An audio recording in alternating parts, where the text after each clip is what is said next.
Welcome, Kimberley Bell, to A Voice and Beyond. You're all the way from New Zealand, which is not too far away from Australia, in Auckland. Now, you are a registered nutritionist, master NLP practitioner, founder of Mind Your Nutrition, and I'm so excited to have you on the show. Thank you for coming on. Thank you very much for having me. I very much look forward to this chat. Yes, and it is going to be quite a chat. There's going to be a lot of sharing of information between us here because I'm going to actually share some of my own experiences around some of the things that we're going to talk about. Now, you have a specialization in eating disorders, and that is something that's really close to my heart. And it was really important, I feel, that you came on the show because I believe there are a lot of people in the performing arts who have problems with food, their relationships with food, eating disorders. There's still a lot of body shaming, all that kind of thing. And we're going to unpack all of that. And then at the end, we're also going to talk about other things to do with nutrition. So we're going to give the positive side of it all. But Kimberley, tell us your journey and how you came to do the work that you're doing within your business. Yeah, sure. So firstly, I just want to clarify in terms of the areas that I specialize in. So for those listening, eating disorders is probably the easiest way to understand it because not very many people understand this concept of disordered eating.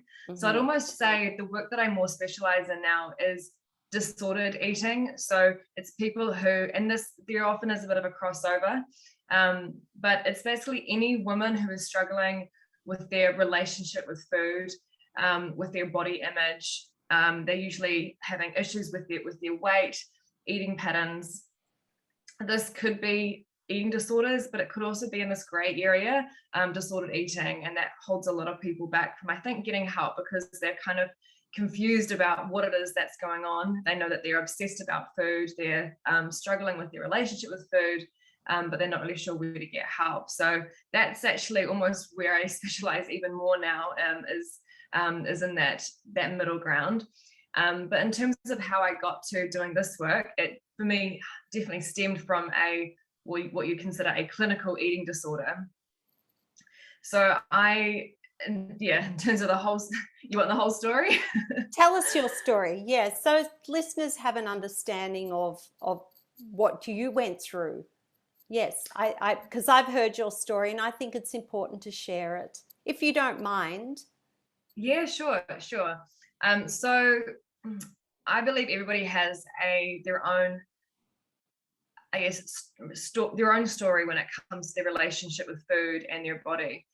We all have our own body image journey, and we all have our own experiences growing up with food. So I guess my story began when I was about 12 to 13, going through puberty. I was a really early developer.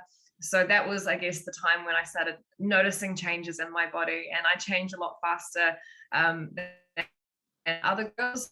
So I got a bit more meat around my thighs and got boobs, that kind of thing. And I remember when I was in a classroom at intermediate school, and one of the boys in the class pointed at me saying, "Look at you, you've got thunder thighs."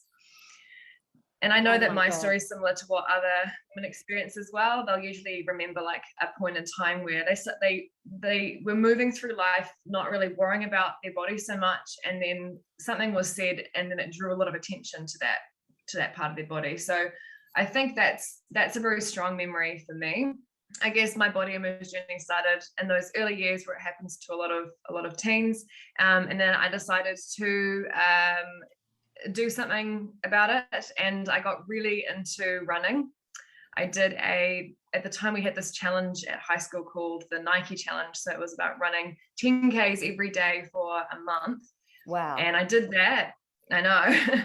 I did that. I was a really fit kid, and so it wasn't too difficult for me. But through doing all that running, I got really lean, and then I started getting all these positive comments about my body. And so then you start making this connection between how you look and how much people like you and how much Mm. praise you get.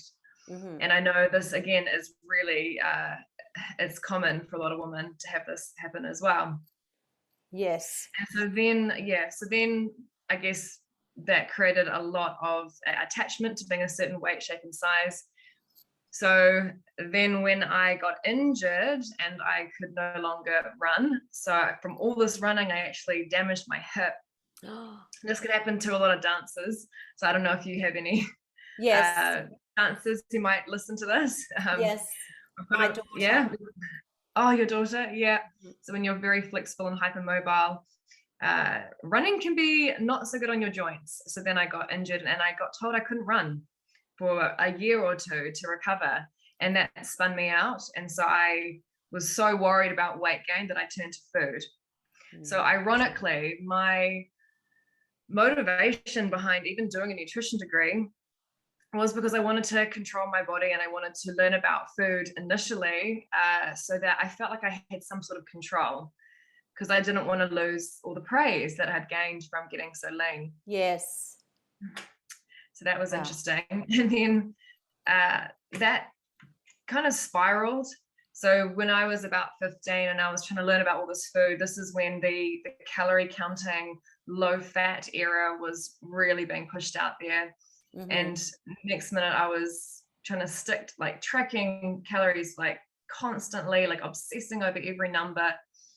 It didn't help when we got to university. And actually in university, I think to this day, they still teach the calorie equation, and that it's as simple as just be in a 500 calorie deficit, you'll lose weight. That didn't help me because I then took that as gospel. And I'll never forget, there was a time through my journey where I was doing triathlon training. So eventually I got to the point where I could actually train again. And I'll never forget when I was typing in the amount of exercise I'd done that day, and showing that I had burned at least well over 1,000 calories. I think I was checking for the whole week, and I was saying every day I was supposedly in this 1,000 calorie deficit from all this training I was doing, and yet my body wasn't shifting. And I was like, how is this possible? Like uni's telling me that as long as we're in this deficit, we're exercising heaps and we're restricting, our bodies should be getting smaller. And I was just like, nothing was shifting at all. And I was exhausted. Yes. And at that point, I was also bulimic as well. And so this is full eating disorder. And then I was just like, I just got so exhausted from all this that there one day I decided like enough is enough and something needs to change. And to this, I look back on it and I'm like, I don't know. Actually, do I know? Yeah, I think it was a combination of it just getting to the point where it just wasn't worth it anymore. I think I had to get to the point where I was telling myself, no weight or shape is worth going through this much stress and pain and suffering. So I managed to actually kick my eating disorder on my own. It was really, really difficult. It took about 5 years of battling it. But it's what has motivated me to do the work that I do today as a nutritionist. Yes. I don't want any other woman going through any of those phases that I went through, the body image challenges, the food obsession, binging, like secret eating at night. I feel like I had every disordered eating pattern under the sun, all of which cause a lot of pain. And that's why I'm so passionate about what I do today, helping women nourish themselves confidently and break free from what I call unhelpful eating patterns, whether that's just eating or whether that's a full-blown eating disorder. Yes. And well, thank you so much for sharing your story. That look, there'll be a lot of people out there that will resonate with your story, and whether it's something that they haven't admitted to themselves or to anyone else as yet, I hope that it inspires them to go and seek help. And seeing as you were so kind to share your story, I'm going to share my story. And slightly different, because my story is not related to body image at all. So in the 80s, I lost my first husband who committed suicide. And then some 15 months later, I lost my father. And both of those were quite significant losses in my life, as you can imagine. And I remember the night my father died, going home, and there was a sponge cake in the house, and I ate the whole sponge cake. The reason why I kept eating and I kept eating and I kept eating was because I felt such a void. I felt so much loss. I felt such emptiness in the pit of my stomach. The grief was physical pain that was in my stomach, that I felt that I had to fill this void, and I just kept eating. And oh my gosh, I still remember it. I still have that picture. And then I felt so guilty afterwards that I went and purged. Now, I'd never done anything like that before. And it kept going, and I kept going for 5 years without realizing it was like a full-blown problem. As crazy as that sounds, this was the 80s, and we didn't talk about eating disorders back then, or any kind of mental illness. I think everyone lived with their heads buried in the sand, or we just didn't know. And I had a 5-year-old when my husband died. My daughter was 5 years old. So I was looking after a young child. And it was a way of me dealing with the grief that no one knew about. I could be secretive about it. So I could try and comfort myself through eating all this food and then purging. So I didn't gain weight. I didn't look any different. I could do it. It was always at nighttime when I would go home from a gig and I had to enter my bedroom. And going into an empty bedroom, no one being there, and that emptiness and that feeling of loss and grief and emptiness. So I developed this eating disorder. And the weird thing was, now how I found out it was a disorder was that I went to the gym one particular morning, and the story about Karen Carpenter had been on TV the night before.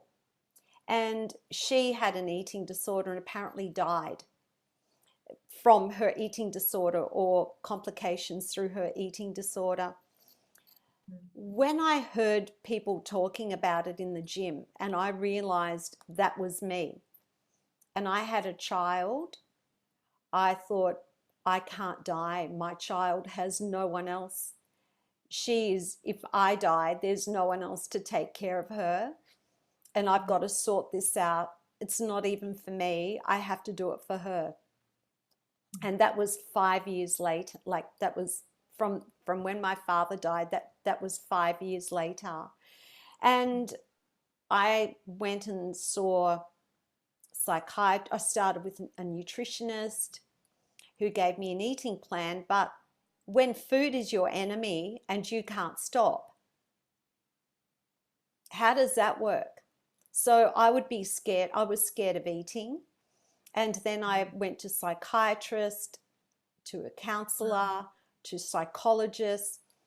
And I did a lot of work on myself. And then I think in the end, because a lot of them were quite useless and didn't really help, I don't think they even understood. So yes, I just wanted to share my story because I just want people to know too, it's not always about body image, and it's not about vanity, and it's not about ego. There's other things that can trigger eating disorders. And mine was, at the end of the day, it was unresolved grief.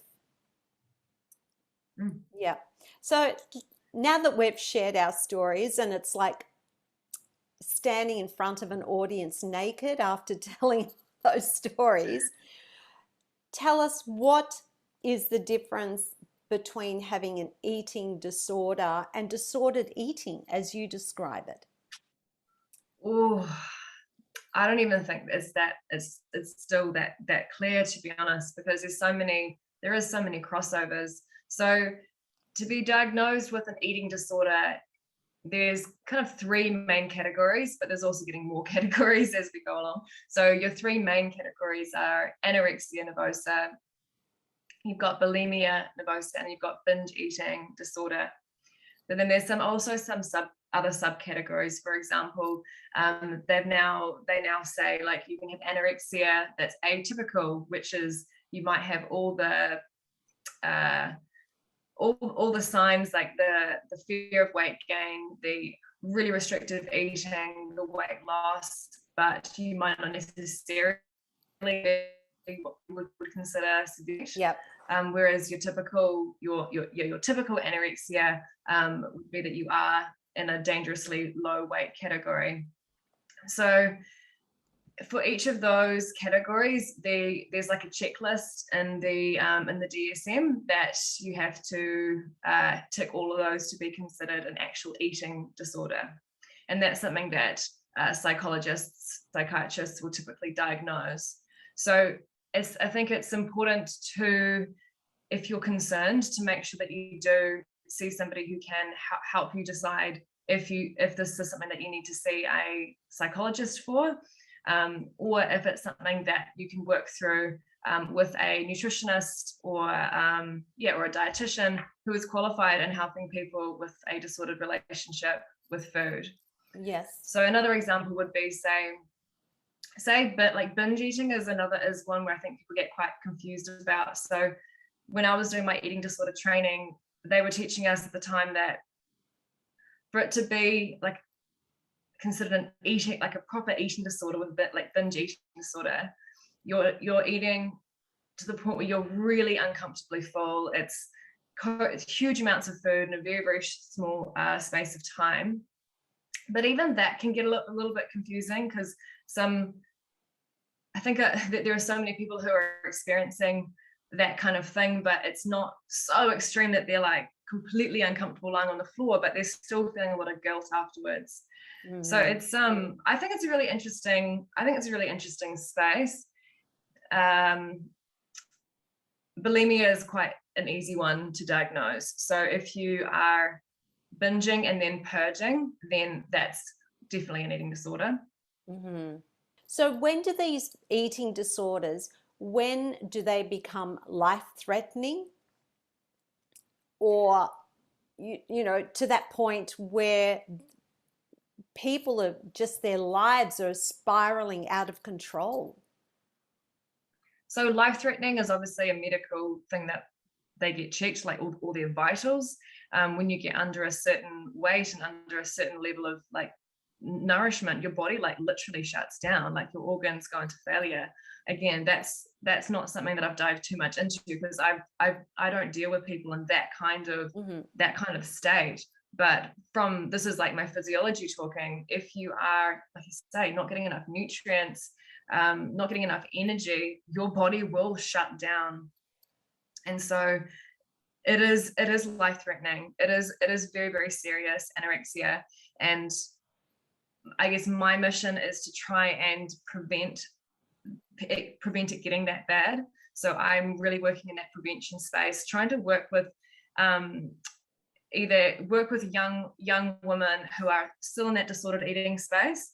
They could almost tip into anorexia, but they're not quite there. Get them early.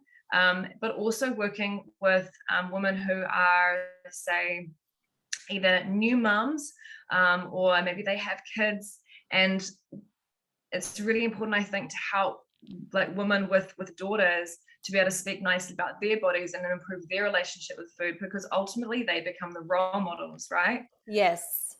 So yes, that's another part of where I'm hoping to play a role in the prevention side. Yes. And how do we as parents, or you know, in the singing voice community, I'm dealing with a lot of singing teachers, how can we tell if someone's in trouble? Is there any telltale signs that something's going on? outside of Yeah. someone that's anorexic and losing a lot of weight, is there any other little signs that there's a problem? Yeah, in terms of what to look for Hmm. children, for your Yes, young or kids. even anybody actually. Anybody, yeah. I mean, anybody who seems to be feeling anxious or uncomfortable around food.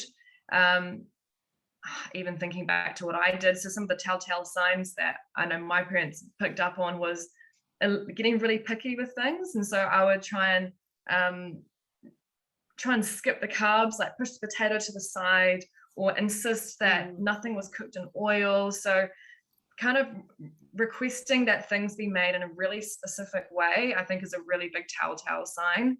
Yes. And when you're dealing with an unhealthy relationship with food, it's in your mind 24/7, so you're under quite a lot of stress, and so you're also probably more likely to lash out and get frustrated. So say you guys are going for like ice cream or something, somebody with an unhealthy relationship with food will feel quite panicky about that, and they might even lash out and get teary or upset, and that's because there's so much going on in their mind, fear of what this food's going to do to their weight or Oh to my. their body. Yes, I can relate to some of that definitely. As parents, you talk about women, with their daughters. It's really hard to not address food at some point of time. And how can we ensure that we don't have children that end up with an eating disorder? I'll give you an example. So, if your child is not eating and you push them to eat, and then they, like you're too thin, you need to eat more. Or if you see that your child has gained a substantial amount of weight and Mm-hmm. you feel that you need to tell them because of their own health that, oh my gosh, we need to maybe cut out some sugar here.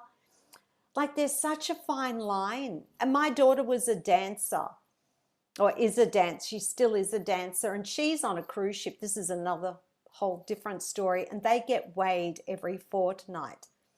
And that's not uncommon.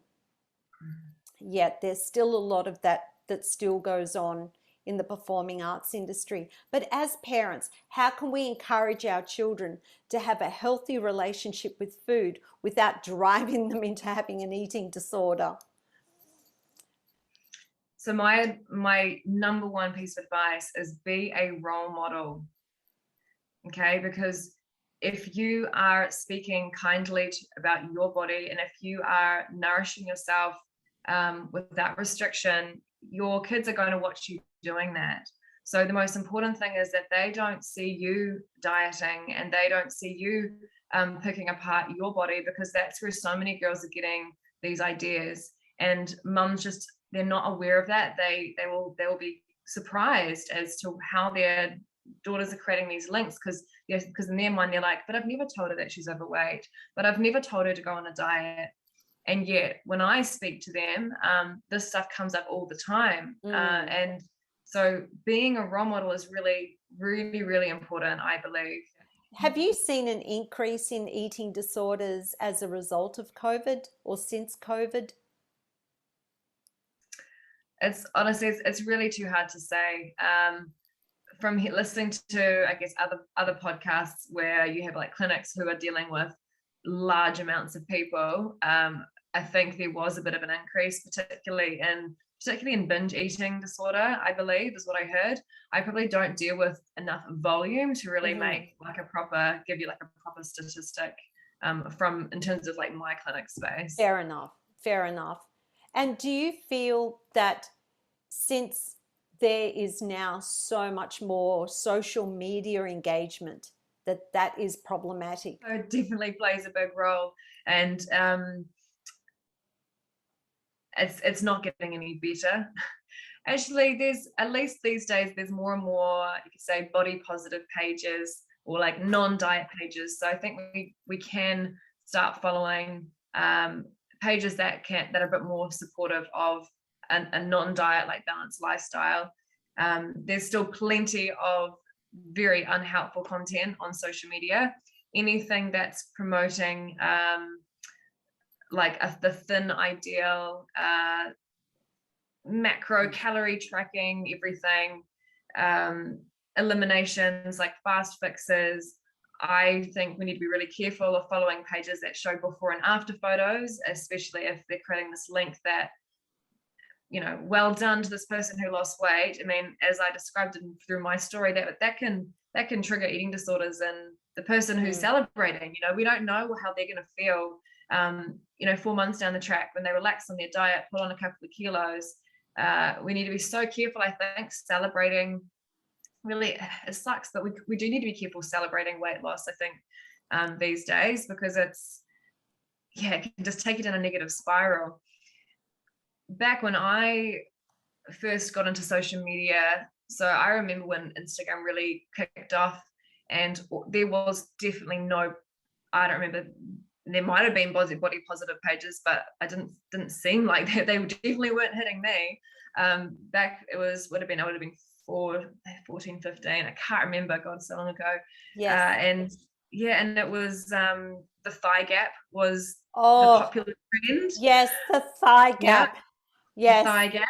Yeah, there was, and then there was the bodybuilding scene, and so you're constantly looking at these girls who are like 10% body fat. That was really damaging for me, that's for sure. Yes. So social media definitely plays a big role in our relationships with food and our bodies. Definitely. So let's talk about, though, your program, because we've talked a lot about the disorders, but what about your program? I know you offer a unique approach to helping with nutrition and helping people with eating disorders. So describe your program and why it works and what's different about it to other programs. Yeah, sure. So typically when you go to see a nutritionist, you're like, most people would think that they're going to see a nutritionist for just their nutrition, right? So what I do is I actually combine both the nutrition aspect as well as the psychological aspect. Oh, amazing. Yeah, so I essentially have these 5 pillars that I help women work through. So the first one is clearing their nutrition confusion. So helping them break free from this constant, should I be eating this? Should I not be eating this? What is even right for my body? Helping them actually, what I call, become their own body expert. So that's a really core pillar, and I'll always have that as a strong pillar, is the clearing the nutrition confusion. And then I also help women through coaching with the intuitive eating and mindfulness sides. This is a pillar called befriending food. This is adopting the non-diet principles. Right. I So also then help. carry on. when you talk about mindfulness with food, you're meaning enjoying the food and enjoying the process of eating, I'm assuming. Yeah. So there's a kind of like a full program protocol called intuitive eating. So this is by Evelyn Tribole, I think I pronounced her name right. And this, what I do is, I guess, is similar to that. I use a lot of principles from the intuitive eating model, which is eating from a place of self-care. So self-care is almost like this like core pillar, and it is about learning how to honor your hunger cues. But I guess this is also why I'm a bit different. So my approach isn't the intuitive eating model, because the traditional intuitive eating model puts nutrition kind of it's like number 10 on the list of steps, whereas I actually have like an ancestral functional nutrition, whole food nutrition background, and through that I learned a lot about the power that food actually has on your ability to eat intuitively. And I've found that it's really actually difficult for a lot of people to eat intuitively and choose nourishing foods if they're in a really undernourished state. Right. And so I do love to start with these good nutrition foundations first, and then pull in a number of nice self-care principles, like listening to your body, getting back in tune with your body, ditching diet rules. That's always going to be a core pillar, but I think the nutrition science is key as well. So I essentially pull in the nutrition science, I pull in elements of the intuitive eating model, I do body image work, which is essential, because if you're not happy with your body, that often perpetuates unhelpful eating patterns. Yes. I have another pillar called eating food that you enjoy. So I'm big on making sure that whatever somebody's doing, they're actually enjoying the food that they're eating. And then my last pillar is designing your day. So learning how to build habits, build helpful habits, and break unhelpful ones. So Yes. that's like morning routines, evening routines, because I believe everything actually fits together. That's amazing. Like, that sounds really thorough. And I love the fact that you sound like a one-stop shop.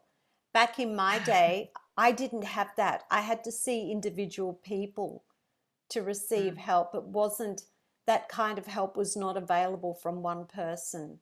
So I think that's brilliant, because obviously in a case like mine, it's very evident that I needed more than a nutritionist.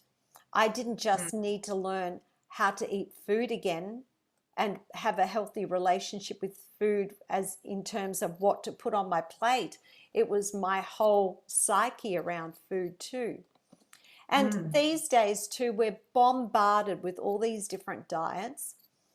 And I'm going to ask you, do you believe the word diet should be eliminated from the English language and replaced with another terminology? So I'm going to answer this from an NLP lens. Okay, you didn't tell us what NLP is, by the way. I know what it is, but some of our listeners may not. Just a short. Oh gosh, I find this such a hard one to describe. So what it stands for is Neurolinguistic programming. Now, if you were to Google NLP, you're going to come up with a whole bunch of different stuff. Yeah, so in short, NLP is how your mind works. Sure. Okay. It's how your mind works. There's so many elements of NLP that cross over with psychology and things like CBT. And I'm really excited to see what happens with NLP moving forward. It got a bit of a bad rap, I think, because amongst the studies around NLP, it can be used for just such a wide variety of things. Like, people have used NLP tools for like sales and neuropersuasion and hypnotherapy, which I have no interest in. And we didn't really even learn much about that in the course that I did. I learned, when I did NLP, I was learning about how do we help people create change? How do we understand what's going on in our minds? How do we help people understand what their core values are and live by their core values? So NLP is just, it seems like this such massive field that, I think if you're interested in learning more about it, just be mindful of what you read. That's what I'd sort of say to your listeners. Yes. There's this beautiful side of NLP, which is basically psychology, like positive psychology, how your mind works. And then there's other stuff, but I'm sure there's, and so even in psychology, you've got dark psychology. So in the same way, there's going to be like dark psychology, positive psychology, dark NLP, positive NLP. We're talking about how our minds work, right? So yes, that's a minefield. Almost like, almost like dark diets and positive diets. So let's go back. To answer your question. Yeah. So something that a powerful concept that I learned through NLP is recognizing that everybody takes different interpretations of words, depending on their subconscious programming. So if you were to ask, say, the intuitive eating, Hayes non-diet community, they would probably say, yes, we need to get rid of diet, and actually saying diet is damaging to every single person. But through the NLP lens, they teach us that, well, it actually depends on the person. So for some person, that the word diet could trigger absolutely nothing damaging at all. But for another person, the word diet could trigger negative thoughts or thoughts of restriction or a negative pathway. I think if we blame diet culture language, it actually disempowers us. And I think what we actually need is to learn how to understand what different words bring up for us. And if they are problematic, we can choose to change that meaning. We can choose to either ignore it or shift our dialogue to something more positive. So I think we need to take back the power instead of saying we need to like eliminate certain words. Diet could just be what you eat in a day. And that doesn't have to be a negative thing. Yes. Yes. Okay. No, that's an interesting viewpoint. And some people may like to use the word healthy eating plan. There's all these other different ways of describing the same thing. Whatever works for you, whatever floats your boat and doesn't trigger anything within you, I suppose, is the answer to that. Yeah, that's true. That's true. Yeah. So like I said, you kind of got two options. You can either choose to be mindful of the language that you use for yourself, which you have control over. So thing is, I guess where I'm going with this is we have control over the language that we might use for ourselves, but we can't control what other people say.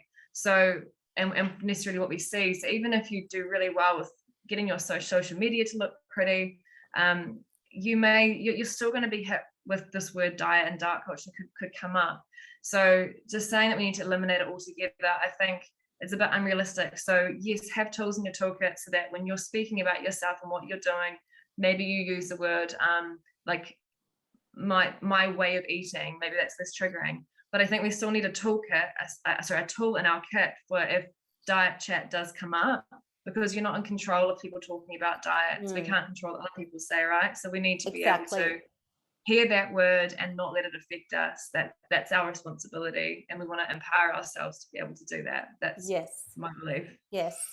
And it's really interesting talking about being empowered and having control and people having power over us. Now, I'm just going to read a little bit of this because I think this is a really interesting thing, and you may have some comments on this, that the food we eat can change our gene expression, change our hormones, our brain chemistry, our lymph system, and yet people still continue to eat badly.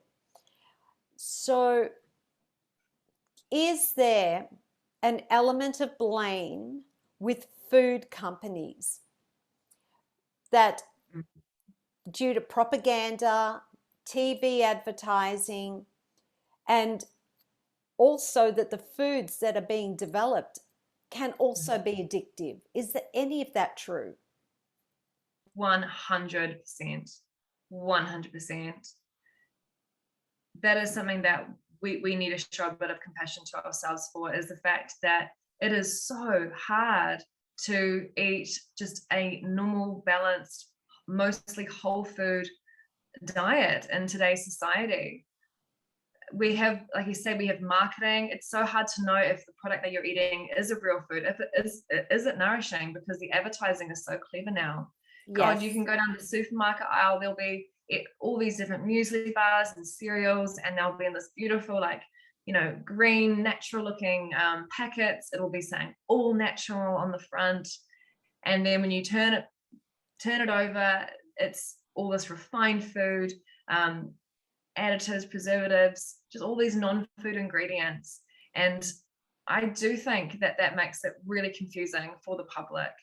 And that is why I think we need more nutritionists and to be educating. I do think education is so important today, because it's, who would have thought it's so hard to just eat a diet of real food? But today it is. We have to have the knowledge. We have to have the support on how to cook. When so many women are now working and they're struggling to have these jobs and then also be a domestic goddess and cook every night. So cooking's getting harder. Fast food's more convenient.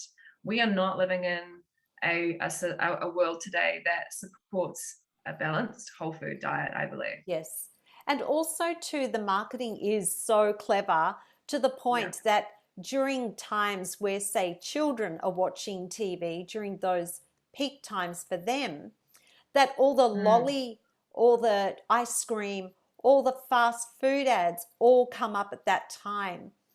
And on YouTube, I use YouTube in my teaching studio to bring up songs, and there was a time that every single ad that was played before a song was a fast food ad. Now we get Grammarly. Sorry, Grammarly, I have nothing against you. At least you're not fast food.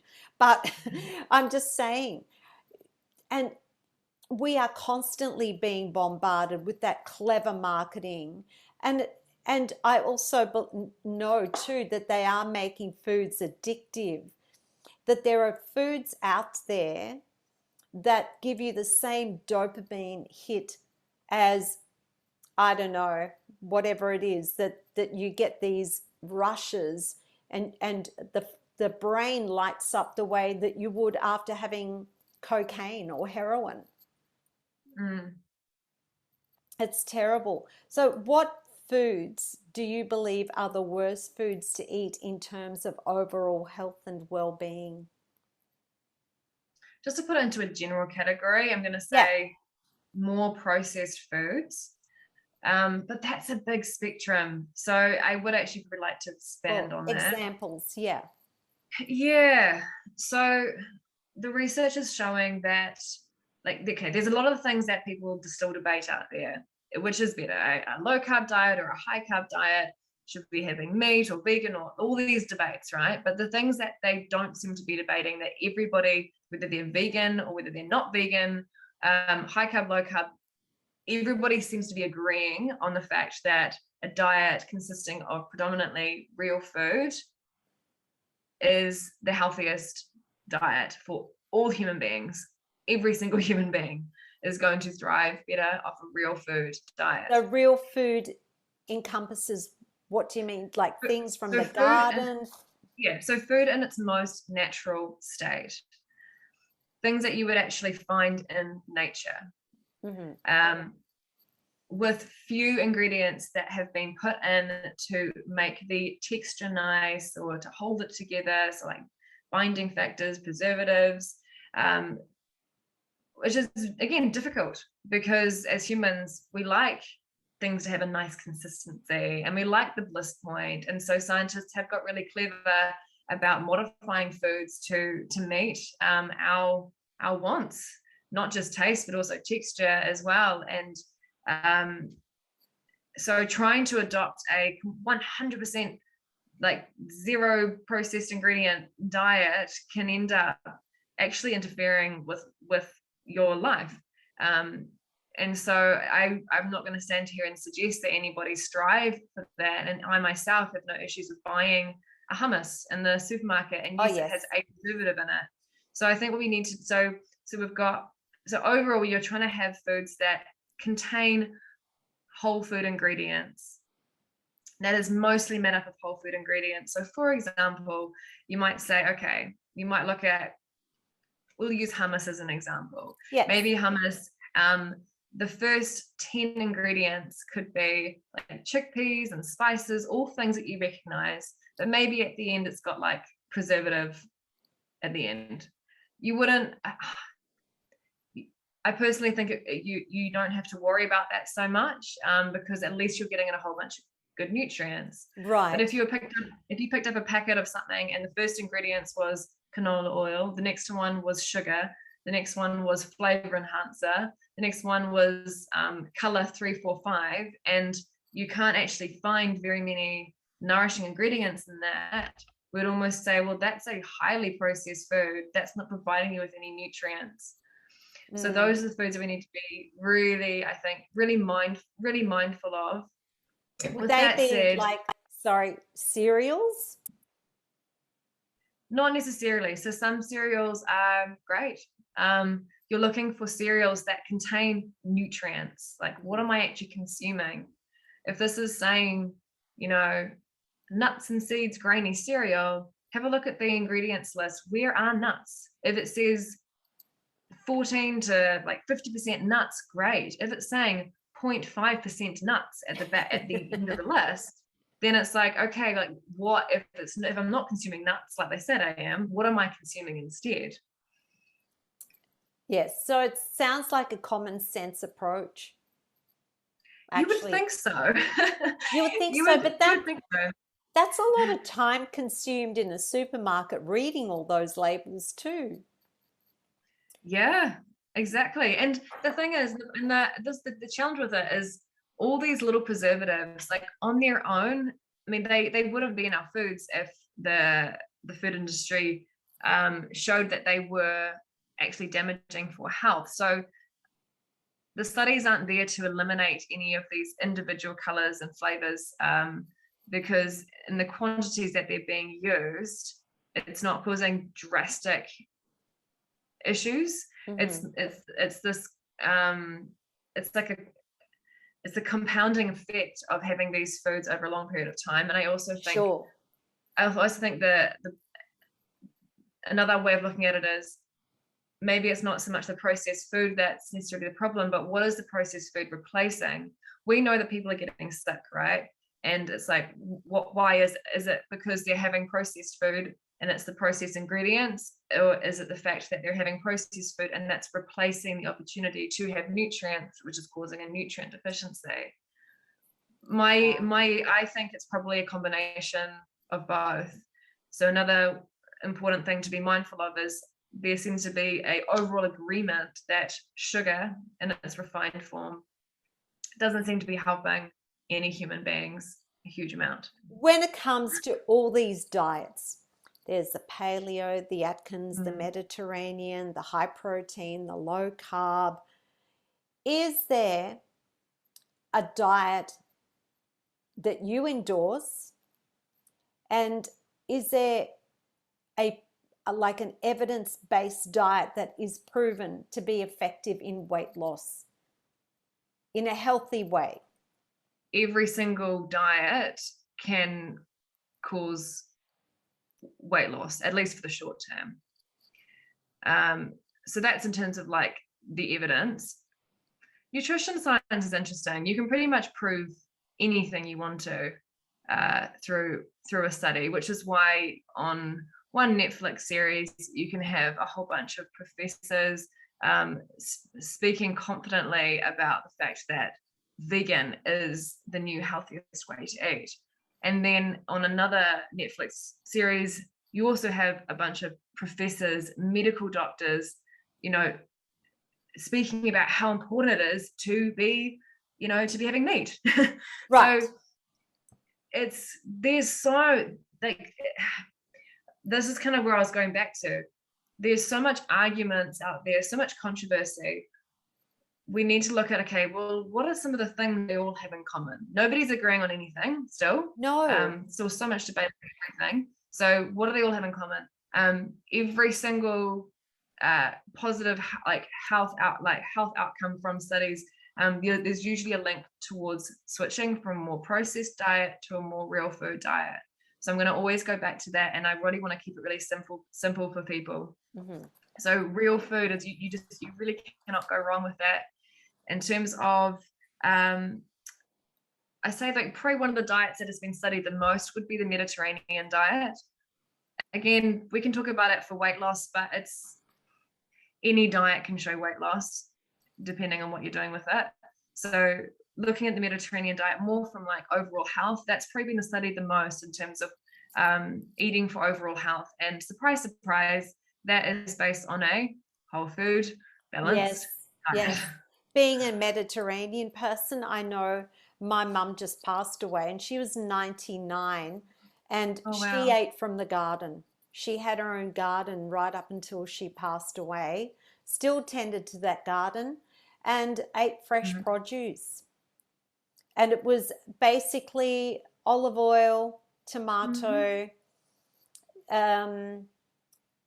garlic, everything that was your base to a lot of the foods that she was cooking. Yeah.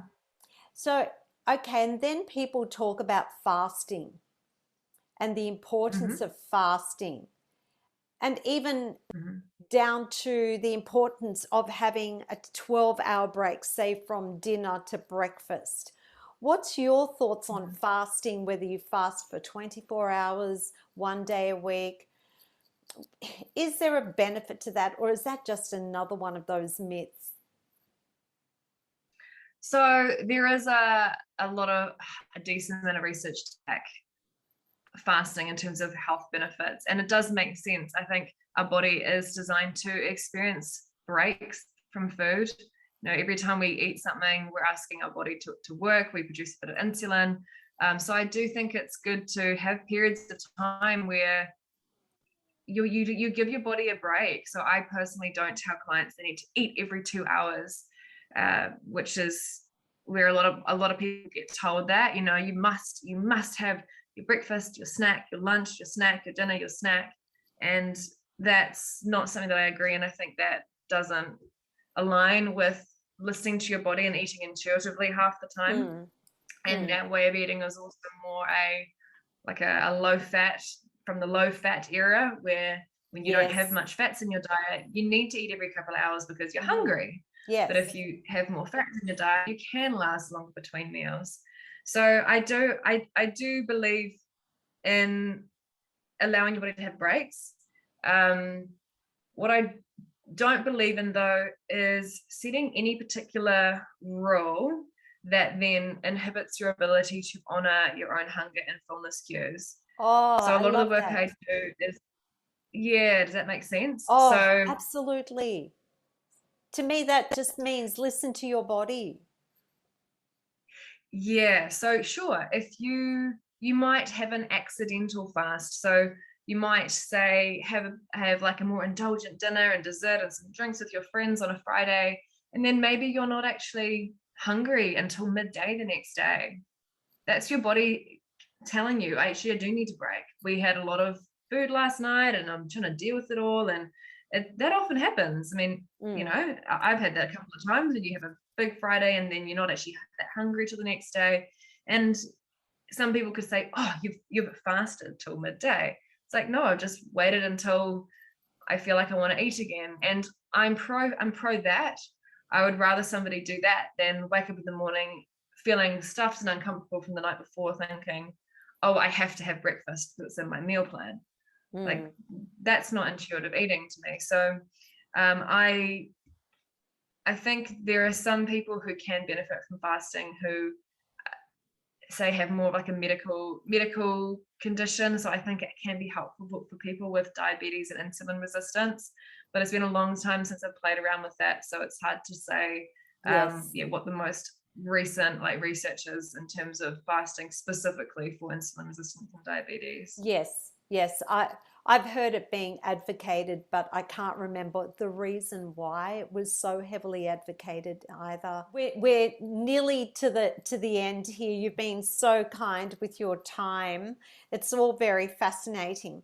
Is there a link between food or types of foods and mental health issues such as depression, people having panic attacks or anxiety? Can any of those foods trigger those conditions? So apparently they can. Whether it is the processed food ingredients or the nutrient deficiencies, they're not totally sure. So there's a really amazing book that's come out called The Better Brain by Julia Ruckledge. And this has got all the up-to-date research around the link between nutrition and mental health. And as to attempt to summarize her incredible research, we know that nutrient deficiencies play a massive role in mental health. And how they've figured it out, how they've figured that out is through a lot of studies, but also specifically looking at what happens when you supplement somebody with a broad spectrum multivitamin.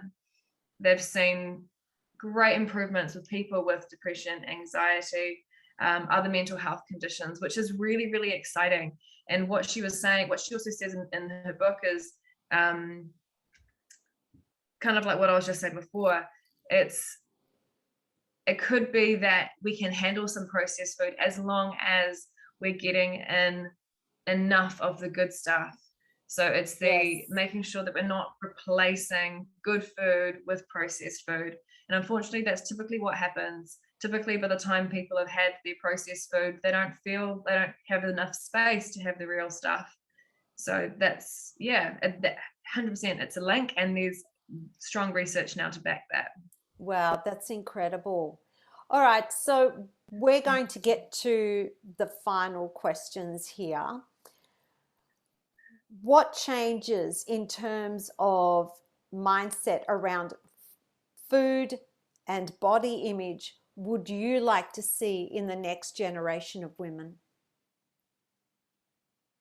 So it's got you thinking. Okay, so I would like in the next generation for women to be able to nourish themselves confidently, to feel confident in how to nourish themselves and to trust themselves with their choices, which is just for so many women it's not happening.